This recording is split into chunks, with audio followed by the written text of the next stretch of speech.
Today I will explain to you why the new Skibidi episode is in a god tier, and why the skibidi toilet is back to its peak.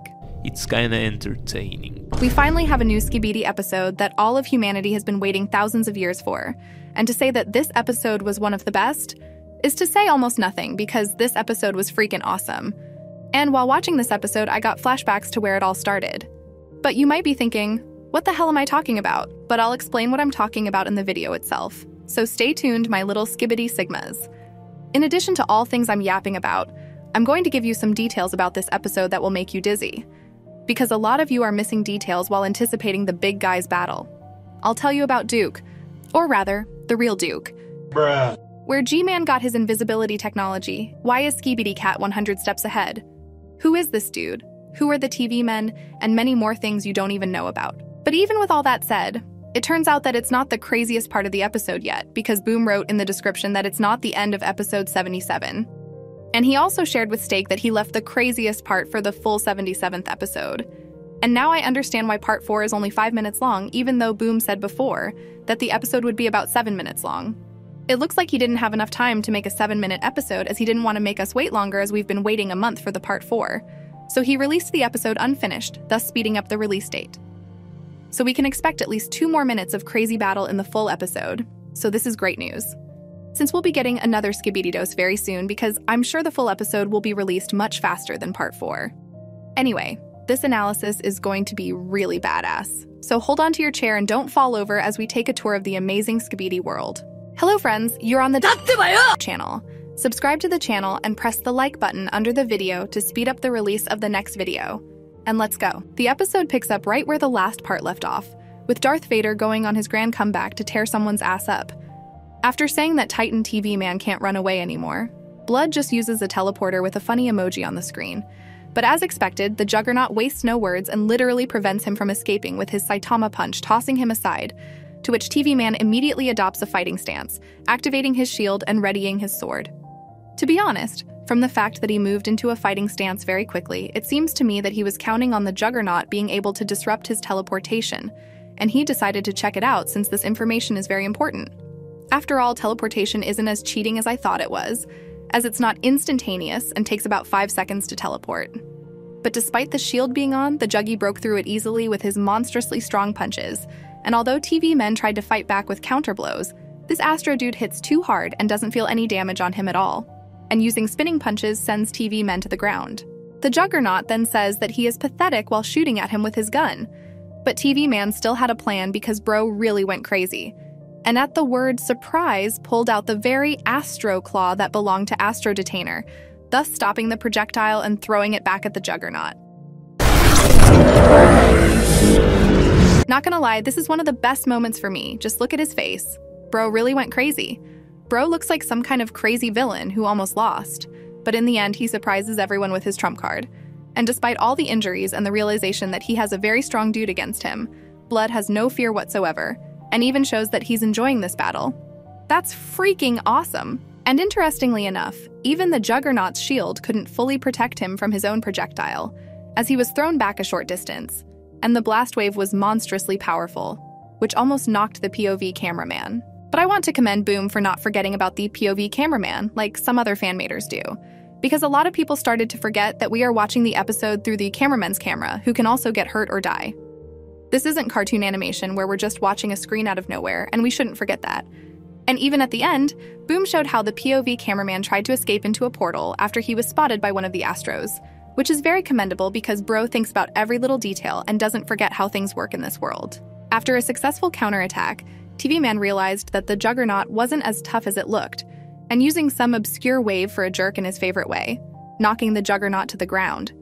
But still, the Juggernaut is damn strong, and was able to get up even after that, fighting back with his powerful mechanical arms.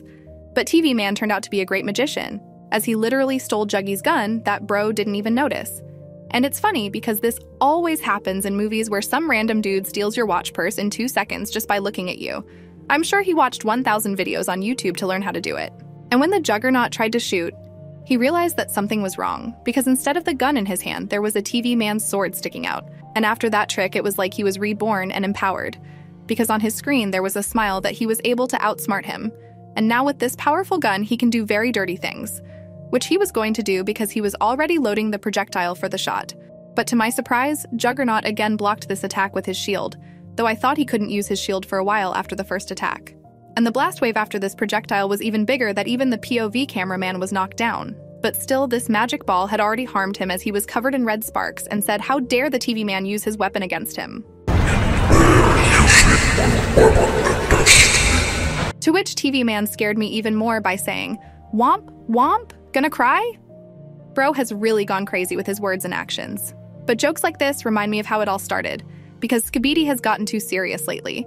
And in case you haven't noticed, the show is different from what it was in the beginning and what we're seeing now. From heads coming out of toilets to crazy robot and mutant battles on the level of some action sci-fi movie like Transformers. And even though I love everything that happens on the show, sometimes I miss funny moments and jokes. And in this episode, Boom did a really good job on it and made me nostalgic for the old moments. But the juiciest conversations will be when Jimmy shows up. So make sure you stay till the end to understand what's going on in this episode. Boom also let us know that the Juggernaut is freaking out at those words, and you can clearly see it in his eye, which twitched for a second. And he said he'll see him soon and went off somewhere. I'll see you soon. And I'm sure everyone who watched the episode thought the Juggernaut had actually escaped. And TV man himself relaxed, said he was a coward, and tried to use teleportation to escape. But damn it, what a mistake it was to underestimate this Jigga-Chad. And it looks like TV man's words really hurt the Juggernaut because he literally came out of nowhere, hitting him so hard that he couldn't even stay on his feet and kissing the ground. And then he started literally humiliating him by beating the crap out of him by repeating the words, "Get up," again and again. I'm not gonna lie, this is sick, bro. The Juggernaut is really kicking ass machine and should not be underestimated. Juggernaut didn't even give him a chance to fight back, and literally cooked him with his powerful punches and even ripped off a claw that was on his back. But TV man still didn't give up and tried to fight back using Juggernaut's blaster. But Juggernaut was furious and just ripped it out, took his sword out of his hand and stabbed him in the head with it. But before he stabs the blade into his head, I notice an incredible moment, and I can't get past this frame, because it's probably the most epic frame in the entire episode. I can't stop glazing at it. The red light, the sound, and especially Juggernaut's face. It's just incredible. Bro looks like a sensei getting ready to fry a loser student. But luckily for us, a simple broken screen won't kill him, and even losing his head won't hurt him, since we know he can turn off all his TVs. But after ripping his head off, the Juggernaut relaxed, deciding he had won and said, "Underwhelming slaughter? That was your strongest soldier?"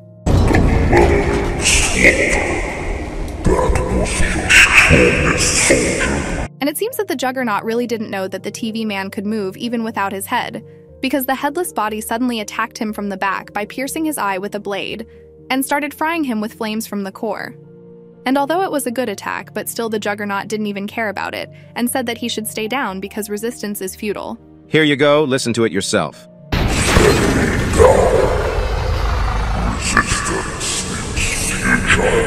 But TV man was very lucky, and for some unknown reason, one of the Astros suddenly fell to the ground. And we heard new sounds and other Astros fighting with someone, and damn it! It was a reinforcement of the G Squad. But oh my god, who's hiding here? It's freaking Commander Kitty, who's leading its army to victory. Now I can say with certainty that the G Squad can't lose this battle because there's no one who can handle a skibidi cat. But many of you are probably waiting for me to say, what about the Juggernaut? I told you he was a cat. And frankly, even after we literally saw a cat on the side of the regular toilets, I still suspect that the Juggernaut may be from the Animal Squad. But nevertheless, I think that Boom, in any case, can rewrite some moments in the script, and I'm even sure that he does it often. It's even possible that the Juggernaut was really intended to be a cat. But then Boom may decide that making such a character a cat would be too much even for him, because if one of the strongest villains turns out to be a cat, it will be pretty weird in the eyes of the viewers. Maybe it won't surprise you and me, but new viewers might have questions about what kind of cat it is. The series is at such a stage that it's really turning into a movie, and Boom should be careful with what he adds to the series. However, Boom has already shown us a dog, so we can expect anything. In any case, the identity of the Juggernaut is still a big secret, and I don't know when we're going to find out that secret, but I still have a feeling it might happen in the full episode. But we'll talk more about that later. But what about a cat commander? I can safely say that Bro is 100 steps ahead, and all this time he was the one who controlled all the toilets acting from the shadows. His identity is mysterious, but at the same time his appearance is not suspicious, which allows him to do his dirty kitty stuff, so do not underestimate the skibidi cat, because he has his own special role in this confrontation. Okay, the topic of the cat is too serious and should remain a secret, so let's agree not to talk about it for now and continue our analysis. In a nutshell, the G-Squad has finally officially entered the confrontation with Astro, having amassed a good army. And although I doubt this army will be enough to win, but together with the alliance of agents, their chances have increased manifold.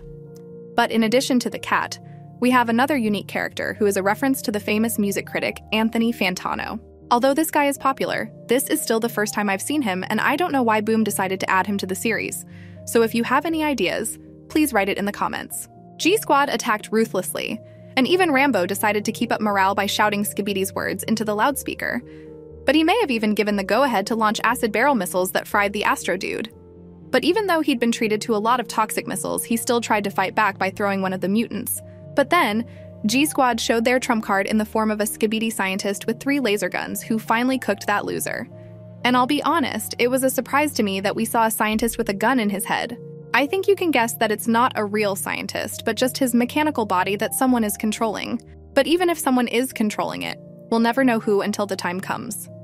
But I suspect it is controlled by Kleiner himself, who became a new scientist after his mentor died. And it sounds logical because probably inside the body of a scientist, a lot of different technologies and a billion multicolored buttons that ordinary toilets can hardly cope with. So this is a great role for Kleiner. The grandson is following in his grandfather's footsteps, and that's great. But what's even more shocking is that the Juggernaut doesn't care about enemy armies trying to fry his ass, and he says, that changes nothing, starting to beat TV Man to a pulp. Bro is really trying to beat the soul out of him. This Juggernaut is truly insane. He has such hatred for TV Man that he wants to tear him apart, even at the risk of his life, which is in danger in the form of an entire army of enemies. But he didn't kill him and said, soon you will met your fate worse than death. Soon you meet your fate worse than death. And actually, I don't doubt it, but it won't happen now because G-Man started to appear from behind, blinking like a light bulb, appearing and disappearing every second. And everyone is wondering where the G-Man got this technology from. But I'll tell you this after analyzing their dialogue. And believe me, these guys have told us too much to understand how everything is connected.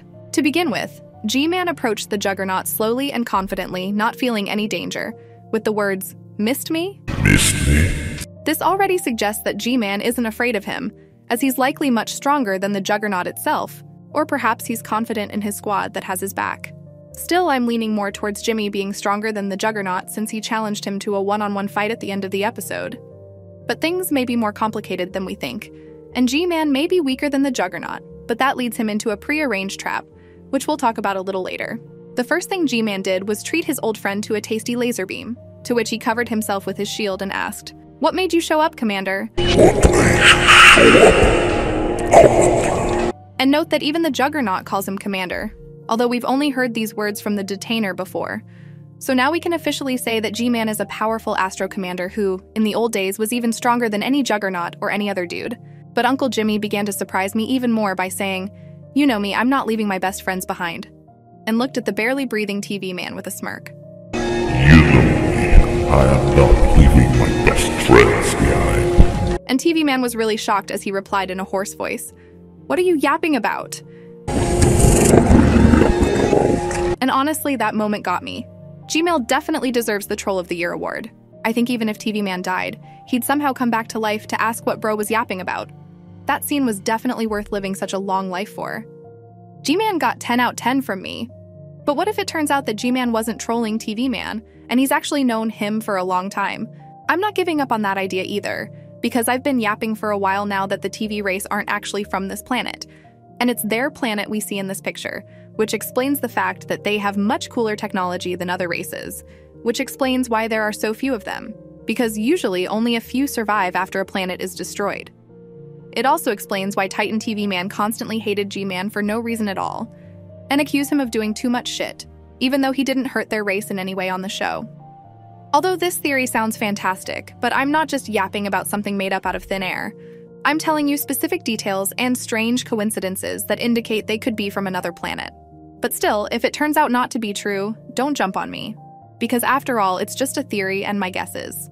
Because some of you take my theories as truth and take them out of context. and then blame me for something that didn't come true, which is silly and funny at the same time. After G-Man's words, the Juggernaut said, "Duke won't forgive your betrayal. You don't stand a chance against our fleet."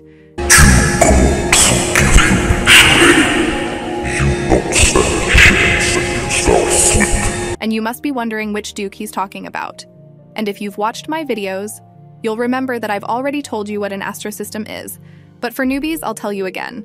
Judging by the fact that they have a duke and a duchess, they have a feudal system that consists of emperor, dukes, and other guys. Honestly, the word commander doesn't really fit here, but we can consider the G-Man as a marquis based on this list. I'm not sure if they have a king, but I'm pretty sure they have an emperor who is the most important dude. Assuming they don't have a king, the duke is the most important person after the emperor. So the duke is the emperor's right-hand man, and the emperor is the most badass dude in the ghetto. And it looks like that duke won't be happy about the G-Man's actions. But despite all the cool titles, emperors, and all the other crap, it looks like Uncle Jimmy doesn't care at all. And he's just trolling the Juggernaut with the words, "Really? That's crazy." That's crazy. And also roasts his back so the bro is perfectly cooked on all sides. But G-Man added, "One small issue. I don't remember asking." One small issue. I don't remember asking. And blood began to literally get together like a transformer from junk, pulling out new hands which a few seconds ago were frying Juggy's ass. And putting on glasses, Jimmy went boxing to pretty calm music in the background and exchanging a few punches. At this point, I realized that Juggy is unlikely to be able to cope with Uncle Jimmy. Check out that punch! Juggy just vaporized in a millisecond. But even though G-Man showed he's a tough guy, the Juggernaut dared to say, "That's all Earth gave you? What's left of your former glory?" Which confirms G-Man was the same classmate that all the parents talk about how successful he is, not like you. And he was successful before he was born. In 2 words, he was a real Jigga-Chad. To which the G-Man showed 2 beautiful fingers and just flew off somewhere saying that the Juggy should try him. And Juggernaut then followed him to end their confrontation. And at the very end, we were shown how a huge astro ship appeared and spotted a POV cameraman, making him run away with a creepy look into black smoke for teleportation, and that was the end of the episode. But there's one thing we haven't talked about yet. How did the G-Man get the invisibility technology? It's actually simpler than you think, and it's probably astro technology too. Since we saw one of the astros literally vaporize for a while in part 1, this could suggest that their devices are capable of making them invisible for a while. But there's another possibility that it's secret agent technology, since he already saved Jimmy's ass in episode 74. Anyway, we'll have to wait a while to find out for sure. In general, it was an incredibly epic episode.